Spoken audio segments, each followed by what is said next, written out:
Comenzamos aquí otro nuevo espacio del Bufete Responde. En este programa intentamos explicar y dar respuesta a numerosos temas de interés, temas del día a día.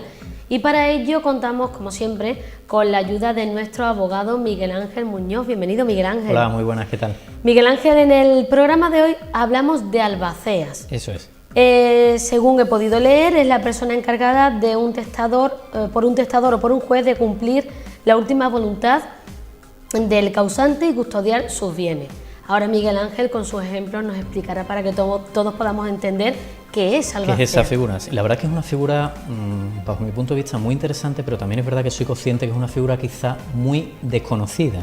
Rara es la persona que sabe exactamente qué papel cumple o que realmente cuál es la misión de esta albacea, pero como tú bien apuntabas, Rocío, básicamente tiene una función principal o estrella, que es, digamos, traducir o digamos, hacer realidad los últimos deseos, esas últimas voluntades de esa persona que desgraciadamente ha fallecido y lo plasmó en su día cuando hizo el testamento y designó precisamente a esta determinada persona, bien por la confianza normalmente que le daba y por tanto le otorgó esa responsabilidad también al mismo tiempo, para traducir sus últimas voluntades y llevarlos a cabo y que realmente sus herederos vieran cómo se cumplían estos deseos que este señor plasmó normalmente en el testamento cuando en su día fue otorgado. Ese es el papel de la albacea. ¿Pero es obligatorio a la hora de realizar un testamento? No, no es obligatorio, es, digamos, opcional. Es decir, la persona que realiza el testamento, que como recordarán los espectadores, ya lo tratamos algunos programas atrás, yo puedo hacer todos los testamentos que yo quiera a lo largo de mi vida, pero dentro del testamento puedo ir cambiando, modificarlo o incluso revocarlo y dejar sin efecto el anterior, pero no obligatoriamente tengo siempre que incluir una albacea en el mismo. Si considero que hay una persona que reúne esas cualidades o esas condiciones, normalmente una persona que va a ser muy de mi confianza, de mi círculo más cercano y que creo que no solamente tiene la suficiente responsabilidad, sino que además va a desempeñar muy bien esta función, pues puedo expresamente mencionarlo en el testamento para que sea él el encargado de llevar a cabo o de traducir a la práctica mis últimas voluntades, pero no es un cargo obligatorio. Miguel Ángel, ¿y quién es el encargado de nombrar a este albacea? Porque si es nombrado y esa persona no se encuentra capacitado para ello, ¿puede decir que no?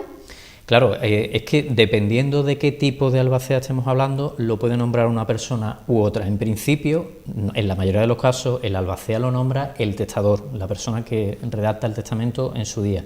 ¿Qué ocurre? Que puede ocurrir que esa persona que ha sido inicialmente designada para ser el testador, albacea, no acepte el cargo.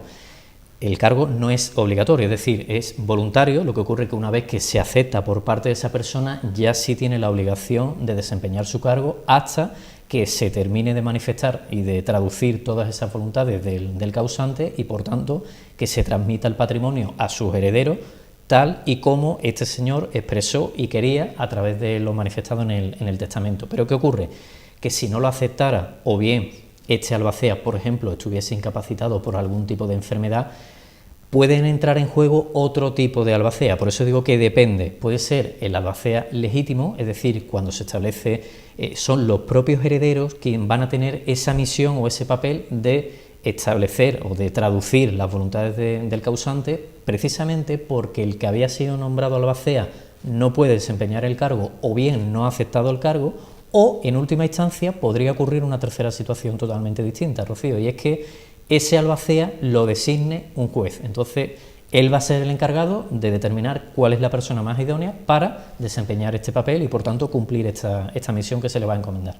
Pero cualquier persona no puede ser albacea. ¿Cuánto dura ese cargo? A ver, en principio habrá que estar a lo que se pacte, salvo que no se establezca absolutamente ningún plazo para desempeñar el cargo. En ese caso, el Código Civil establece que el plazo sería máximo de 1 año, pero este plazo se puede prorrogar, se puede ampliar, siempre y cuando los herederos llamados a la herencia de esa determinada persona, del causante, estén de acuerdo en ampliar o prorrogar este periodo.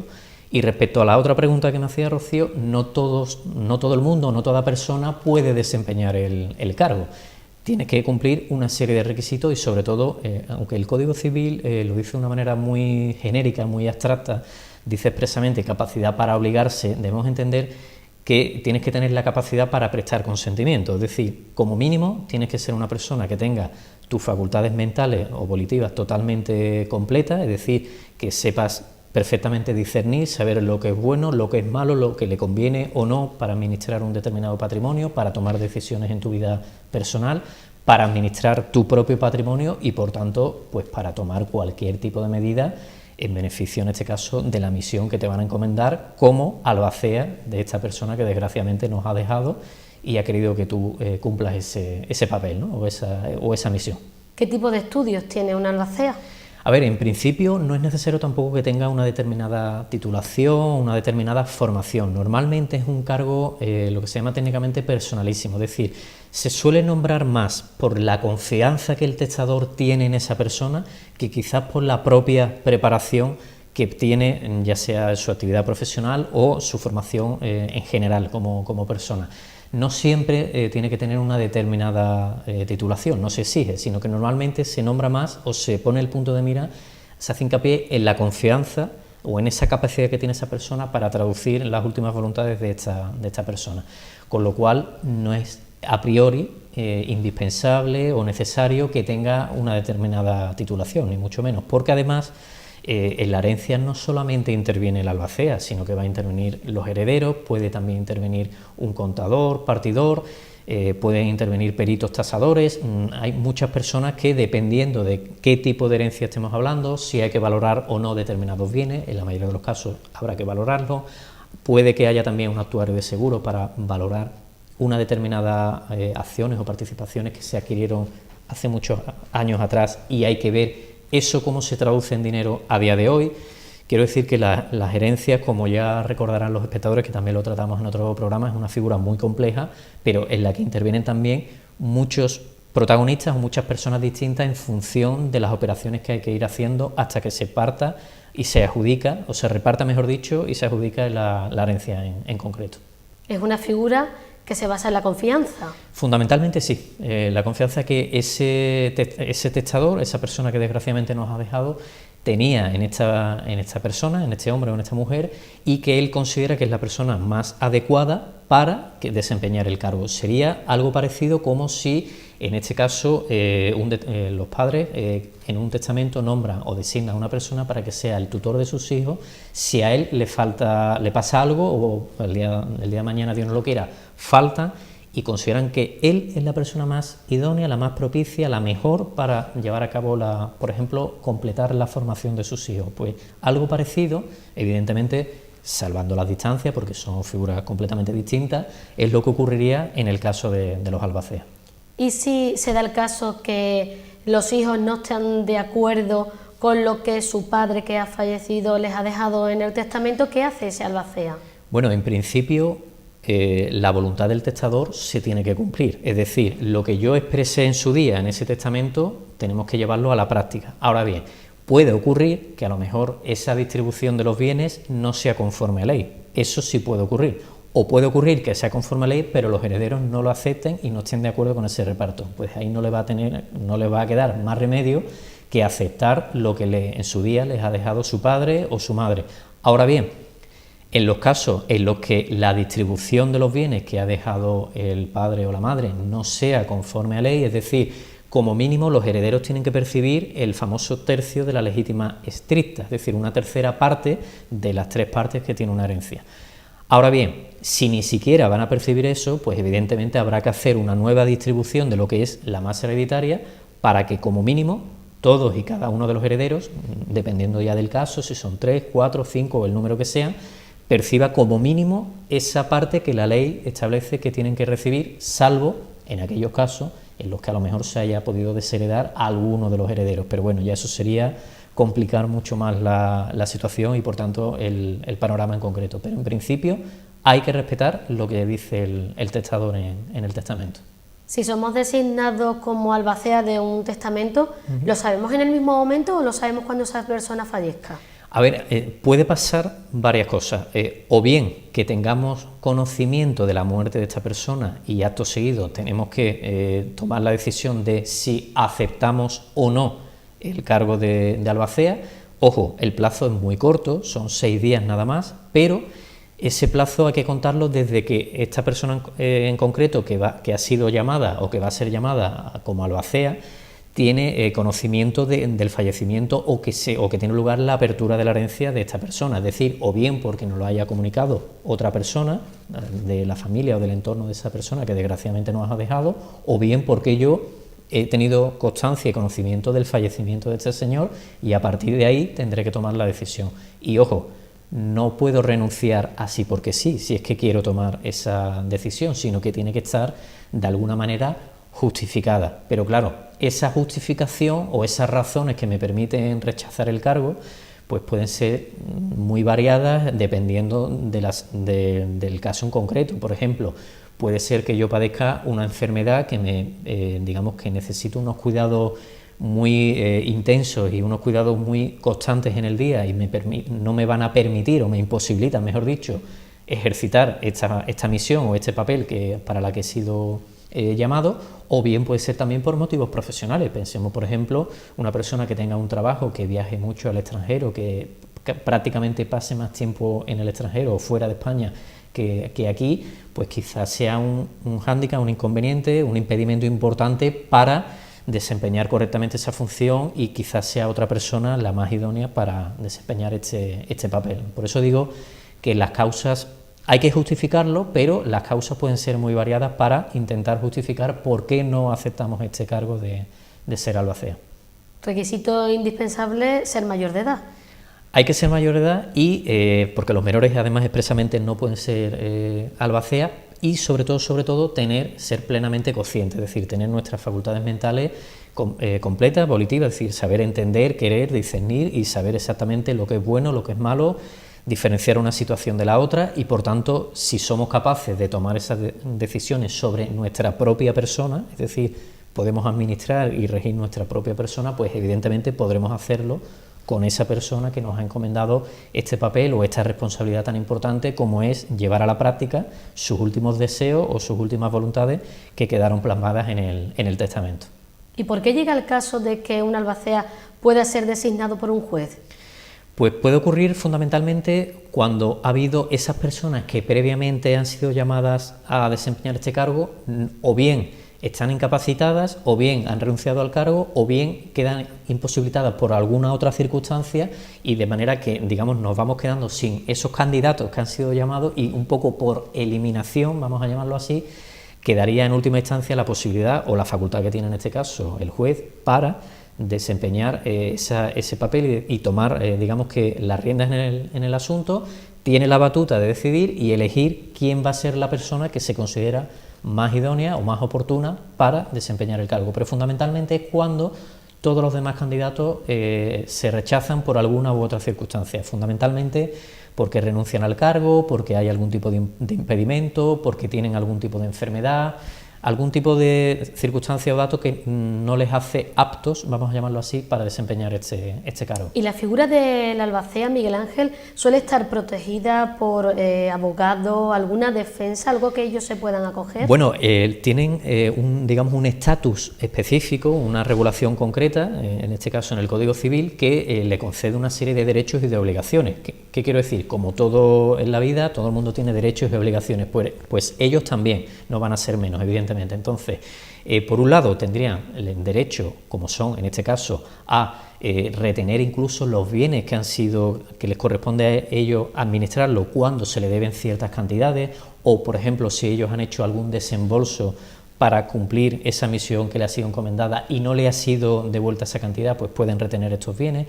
Tienen también obligación de hacer lo que se llama un inventario y rendir sus cuentas, es decir, hacer como una especie de listado de los bienes que integran la herencia de esta persona, cómo se van a distribuir y además tiene que rendir cuentas de la misión o de la administración que esta persona ha desempeñado durante todo el cargo, es decir, durante todo el tiempo que vaya a durar su papel como albacea en esta herencia.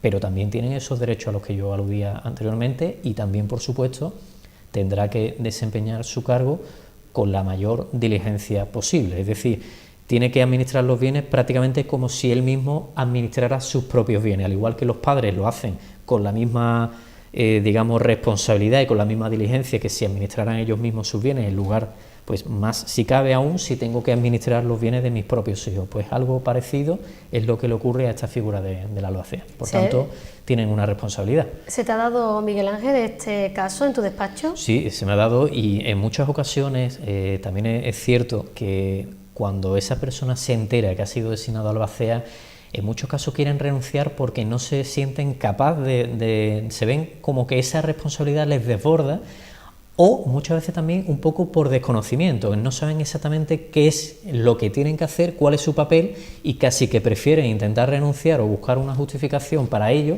antes que tomar la decisión de aceptar el cargo y por tanto asumir esa responsabilidad que, como digo, también es importante. Un cargo de cumplir y hacer cumplir las últimas voluntades. Eso es. ¿Dónde podemos encontrarte, Miguel Ángel? Bueno, pues nos pueden encontrar los espectadores si lo desean, pueden acudir personalmente a nuestro despacho en la calle Vázquez López, número 10, entre planta C.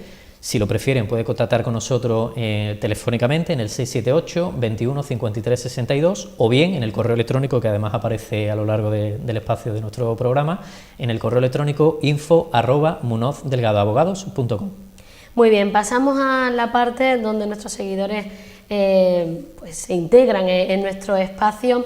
Nos decía, por aquí lo tengo apuntado, Juan y Victoria. Juan nos decía ¿qué se requiere para ser albacea? A ver, fundamentalmente dos requisitos fundamentales: ser mayor de edad y tener capacidad para obligarse, como dice expresamente el Código Civil, es decir, tener nuestras facultades mentales y volitivas absolutamente completas y carecer de ningún tipo de limitación, de ninguna enfermedad o patología que nos, digamos, que merme o disminuya nuestra capacidad de discernimiento. Básicamente esos serían los requisitos para desempeñar el cargo. Y Victoria, nuestra amiga Victoria, nos decía que si albacea es un cargo remunerado. No tiene por qué ser remunerado, en principio es un cargo gratuito. Ahora bien, si el propio testador establece que se le debe asignar algún tipo de remuneración, de sueldo, de cantidad, se puede establecer y no hay ningún tipo de problema. Al igual que si el propio albacea, aunque sea un cargo gratuito, ha, digamos, desembolsado o gastado una cierta cantidad de dinero para cumplir precisamente la misión que le ha sido encomendada, también tiene derecho evidentemente a que se le devuelva. Es decir, él tiene que por lo menos quedarse tal como estaba antes de iniciar su papel o su misión de ser albacea. Lo que no puede salir encima perjudicado después de asumir esa responsabilidad, cumplir su papel y que sufra algún tipo de perjuicio económico como consecuencia del ejercicio de este cargo. Muy bien, la semana que viene vamos a hablar sobre el despido disciplinario, también que nos llevará nuestros minutos. Muy interesante, ahí podemos poner muchísimos ejemplos y la verdad que la casuística nunca deja de sorprendernos porque muchas veces se camufla un despido improcedente bajo esa fórmula del despido disciplinario. Lo vamos a explicar en qué supuestos cabe, cuándo no y cómo lo suele resolver los juzgados y tribunales de nuestro país para decantarse a favor de un u otro tipo de despido. Pues ya saben, si tienen alguna duda al respecto del despido disciplinario, info@munozdelgadoabogados.com. Miguel Ángel, muchas gracias, como siempre. A vosotros, la verdad que es un placer acompañaros otro día más aquí en el Bufete Responde. Gracias por hacernos tan cercana la figura de albacea que no sabíamos, por lo menos yo no tenía mucha idea de lo. Además, Rocío, si me lo permites, me gustaría también darle las gracias no solamente a vosotros por hacer posible el programa, sino también a los espectadores, porque me paran muchas veces por la calle, me dan las gracias, que hacemos un programa muy ameno, muy familiar y la verdad es que me llena de orgullo y como mínimo no me queda otra que darle las gracias a los espectadores porque me consta que siguen nuestro programa. Gracias a ti por hacerlo posible. Muchas gracias. Y gracias a ustedes, como bien decía nuestro abogado, por seguirnos siempre en nuestro espacio El Bufete Responde. Gracias por su atención, nos vemos la próxima semana.